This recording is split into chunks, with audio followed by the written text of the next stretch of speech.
Star Trek has always been an optimistic vision of the future. Starfleet officers are good people with a strong moral code, always striving to do the right thing. But what if you changed that and made the Federation kind of evil?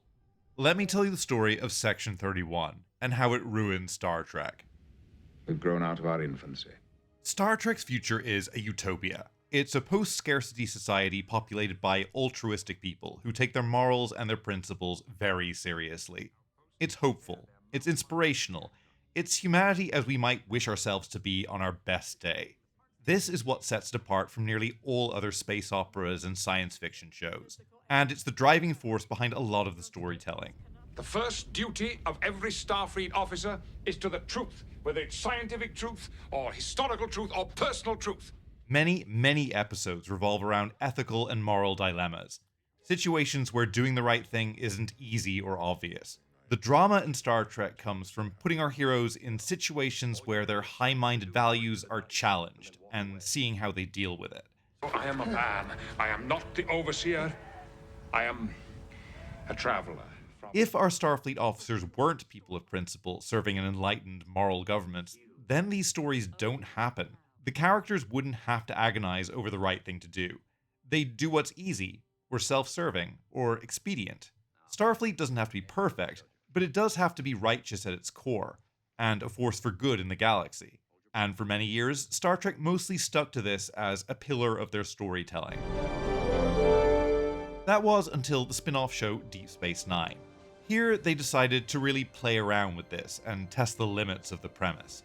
One of the big themes the show explored was what happens to this utopian society when it faces an existential threat. Can they hold on to their values when this hostile empire, the Dominion, threatens to conquer them? Starfleet officers are put in situations where they're tempted to make compromises.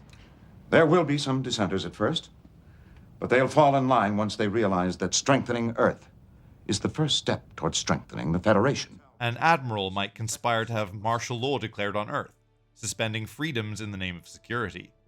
A guilty conscience is a small price to pay for the safety of the Alpha Quadrant. A captain might work with an unscrupulous Cardassian spy, bearing the shame and guilt of covering up terrible crimes, so long as it ends up serving the greater good.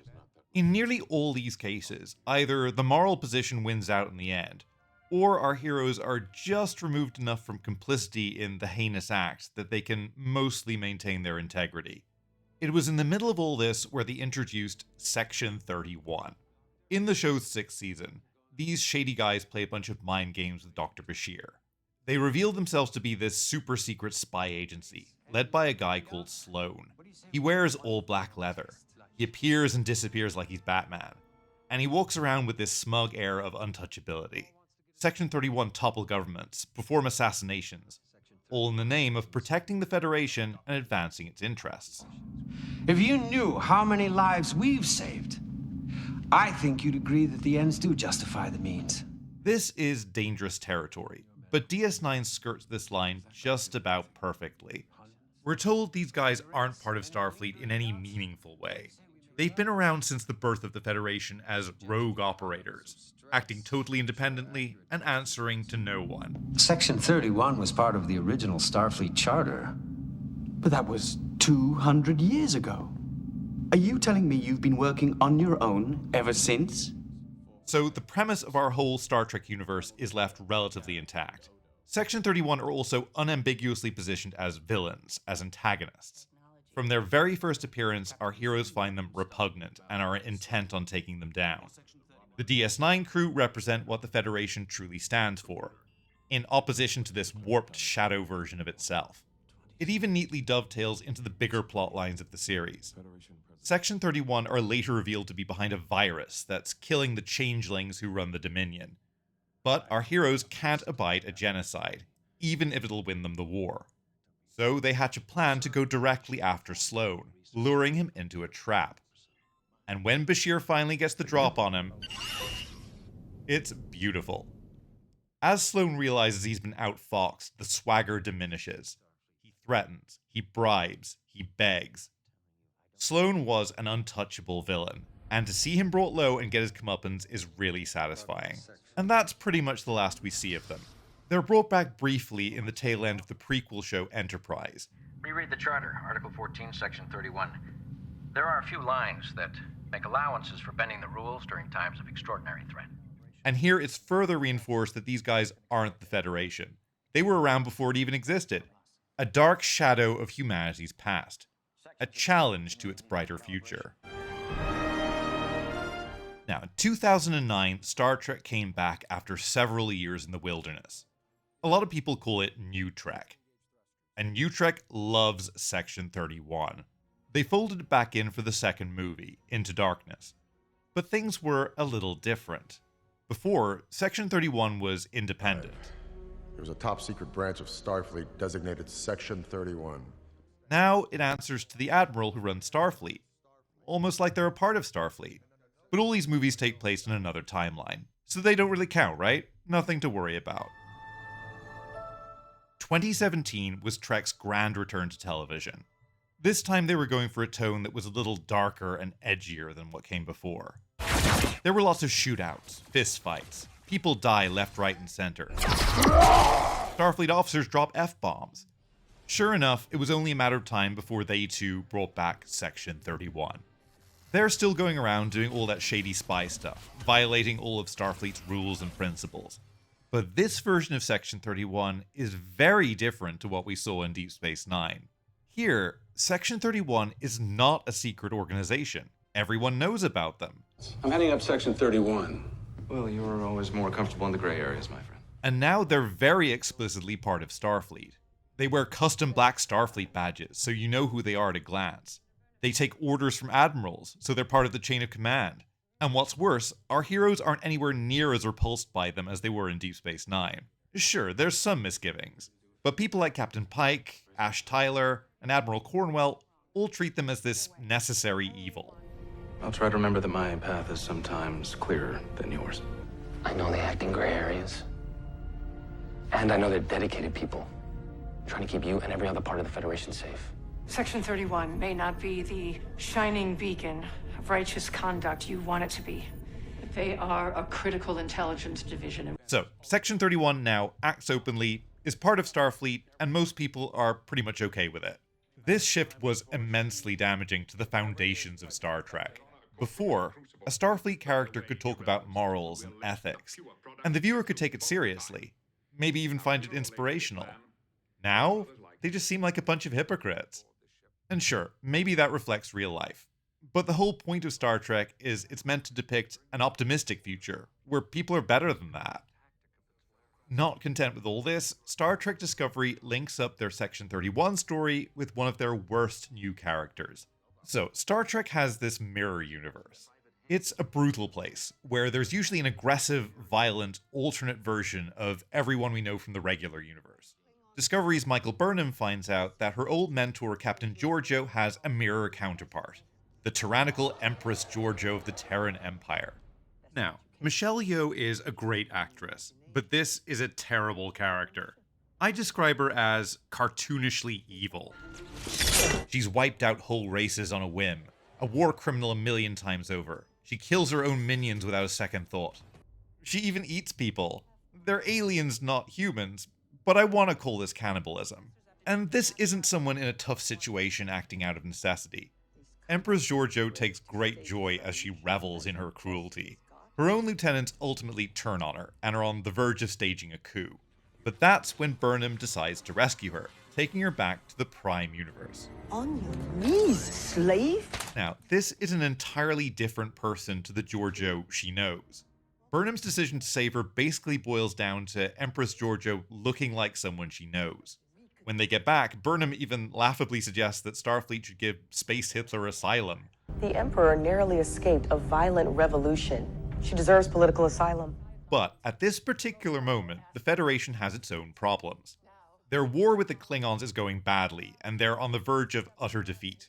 They ask Georgiou how she beat the Klingons in her universe, and she's like, oh, I just genocided their planet by blowing up an underground bomb. And the Federation is like, that sounds great, can you help us do that?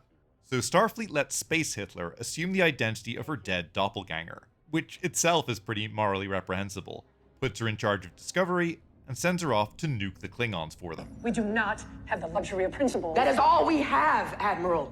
It's all averted at the last minute after Burnham delivers a speech and a far-fetched compromise solution is devised. But the damage is done. When push came to shove, the Federation were completely fine with genociding their enemies. In the aftermath, Georgio gets to keep living as her dead counterpart and gets recruited by Section 31. She's rewarded with a full-time gig as a professional killer for Starfleet. Now, the writers clearly love this character. They go all out to try and make her seem like some kind of cool anti-hero. She gets dramatic entrances. She's always throwing out scathing one-liners. Should we get the command training manual, or can you find your own way to making a point? And other characters are usually left hanging without a comeback. She's great at everything. She's a martial arts expert, a computer hacker, a master tactician. In Season 2, she floats in and out every few episodes as the face of the Section 31 stuff. In Season 3, Discovery finds itself 1,000 years in the future, and Georgio goes right along with them. Now that she's part of the crew, she's treated less as a genocidal war criminal and more as a grouchy, temperamental co-worker. I was having a beautiful dream about how your head would look on my wall. This all leads up to a totally unearned redemption story. Georgio's travel through time and across dimensions cause her to start phasing out of existence. So they take her to this mysterious planet looking for a cure. Once on the planet, she's magicked back to her old life in Mirror World, and discovers that her travels with the Discovery crew have somehow changed her for the better. Having served alongside Captain Suru, she now thinks Kelpians are capable of being more than just slaves and food. So she's changed her tune on cannibalism a little bit. She's also motivated to try and regain the loyalty of her traitorous adopted daughter, the mirror version of Michael Burnham. You know, rather than just execute her. All of this is very unconvincing. They did shockingly little to show how she progressed from A to B here. There's no big moments prior to this where Georgio learned something from the Discovery crew. Diplomacy is so slow. Or accepted that their way of doing things might be better sometimes. The most we get is that she cares about Burnham, but that's mainly because she looks like the Burnham from her universe. And let's say you do accept this transformation at face value. It still rings hollow. Even thoroughly awful individuals can love their family or have a friend. That alone doesn't redeem them or anything. Whatever. It turns out it was all a big test by the Guardian of Forever, and she passed. So now she heads off into a portal to who knows where. To Philippa Georgia. Meanwhile, the Discovery crew get all teary-eyed and pay tribute to what a wonderful person she was. She pretty much redefined the word badass. She had the best walk. More than anything, she was my friend. But again, we never really saw how she won them all over like this. You know, to the point where they can blithely look past all her horrible crimes. Oh well, at least she's gone. And hopefully that's the last we hear from her, or from Section 31. 2025's Star Trek Section 31 is the first Star Trek movie in nearly a decade. It had been in development hell for a number of years, starting out as a whole new series, then a miniseries, before finally coming into being as a straight-to-streaming feature film. They probably considered cancelling this project at some point. But Michelle Yeoh won an Oscar and was still keen on playing the Georgio character, so that almost certainly tipped the scales. The plot sees Georgio once again recruited by Section 31, this time to hunt down a weapon of mass destruction that, I kid you not, can destroy the entire quadrant. She joins up with a quirky band of misfits who all have to somehow get along and get the job done. It's completely derivative of James Gunn stuff, like Guardians of the Galaxy or The Suicide Squad, but without the charm or the wit. It seems clear from watching it that this was a series, and they took the scripts from the 3 most important episodes and scrunched them together into a movie. You've got the pilot episode that sets things up, a midway episode where one of the team is exposed as a mole working for the enemy, and a big action finale with spaceships and explosions. The result is a story that's so rushed that nothing feels impactful. We get rapid-fire Suicide Squad-style introductions for all the characters. First, Georgio tells us about each of them, then we have a scene on the ship where they all stand around and take turns telling us what their deal is. In fact, a lot of the movie is people standing around explaining the plot to each other, or spontaneously coughing up their backstories, broken up occasionally by middling action set pieces. So who are they? You've got Cool Guy Leader Man, who, and I'm serious here, is a cryogenically frozen super soldier from the eugenics wars. You've got a Master of Disguise, this shapeshifter guy who's like the prison lady from Star Trek VI, Delton Lady is the femme fatale, Cyborg Man is the muscle, Techie Guy is a fake Vulcan who is really a microorganism piloting a man-sized robot, and Rachel Garrett is the Starfleet lady keeping an eye on them. She's pretty much just the Rick Flag character from Suicide Squad. And yes, that's Rachel Garrett, future captain of the Enterprise C, who we saw in the TNG episode Yesterday's Enterprise, but that's just member berries. They could have renamed this character, and it would have made no difference. Ultimately, none of these little nods matter. The movie doesn't look, act, or feel like Star Trek in even the most basic ways.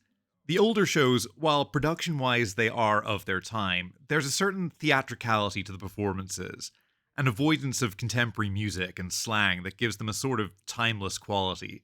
Here, the music is very 2024, and characters speak in this modern way that's going to make this feel dated very quickly.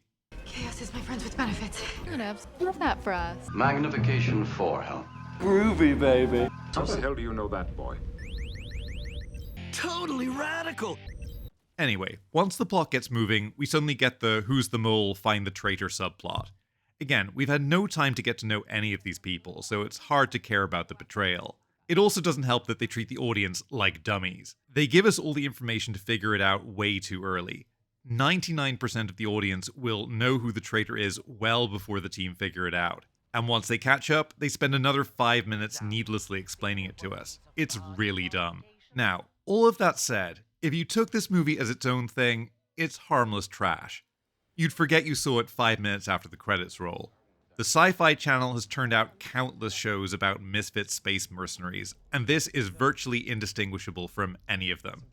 But that's the true crime here. This isn't just any old science fiction, it's Star Trek. This is the culmination of the path the Section 31 phenomenon has taken Star Trek down.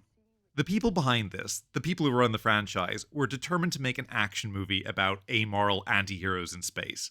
They succeeded in making that story, but at the cost of killing the Star Trek element to it.